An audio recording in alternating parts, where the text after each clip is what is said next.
नमस्कार, स्वागत है आपका चौथा पैगाम में। आपके साथ मैं हूं फिरदौस। आइए नजर डालते हैं आज की गतिविधियों पर। जिले में बेमौसम बारिश, आंधी तूफान से हुए नुकसान का सर्वे करने और मुआवजा देने की मांग। किसानों ने जनसुनवाई में की शिकायत। कलेक्टर कार्यालय में मंगलवार को जनसुनवाई में पहुंचकर जिले के किसानों ने बेमौसम बारिश और आंधी तूफान से हुए नुकसान का सर्वे कर मुआवजा देने की मांग की।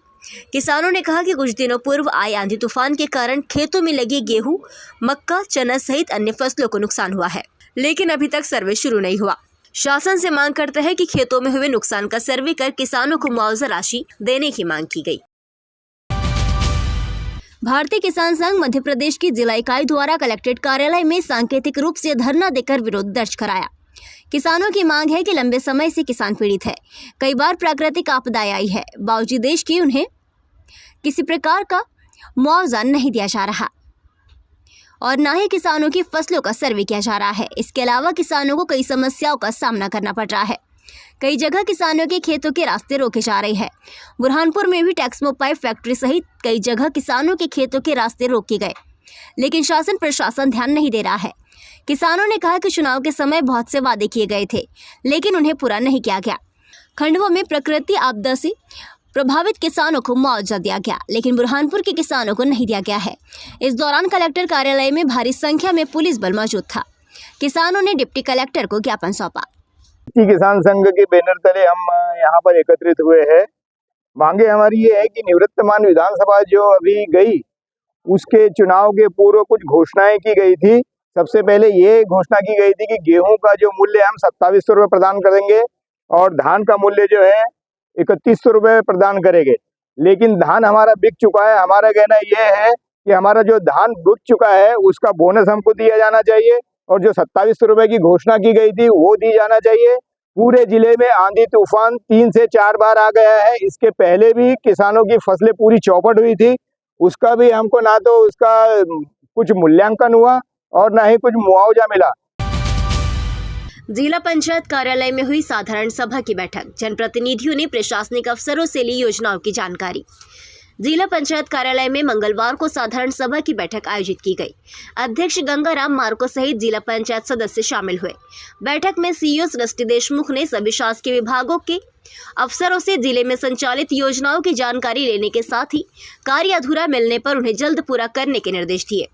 बैठक में जिला पंचायत अध्यक्ष ने भी ग्रामीण क्षेत्रों में स्वास्थ्य सुविधाएं और पेयजल की सुविधा उपलब्ध कराने के निर्देश दिए। पीएम आवास सहित सरकारी योजनाओं के कार्य अधूरे होने पर सदस्यों ने नाराजगी जाहिर की।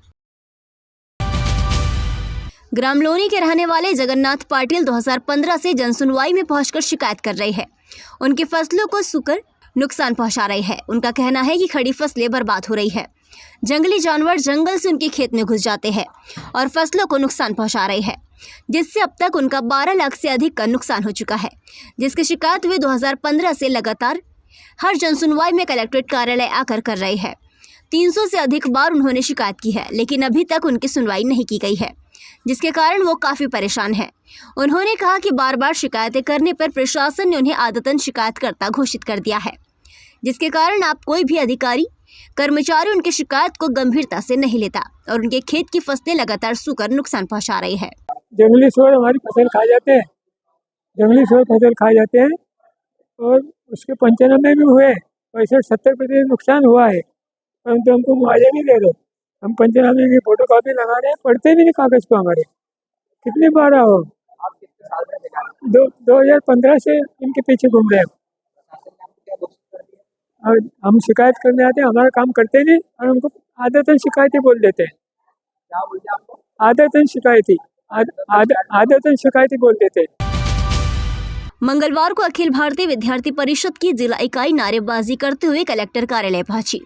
यहां पहुंचकर उन्होंने पश्चिम बंगाल के संदेशखाली की घटना को लेकर जाम का विरोध प्रदर्शन किया और भारत मां की जय जयकार के नारे लगाए। विद्यार्थी परिषद के युवाओं ने कहा कि संदेशखाली में जो घटना घट रही है वो शर्मनाक है।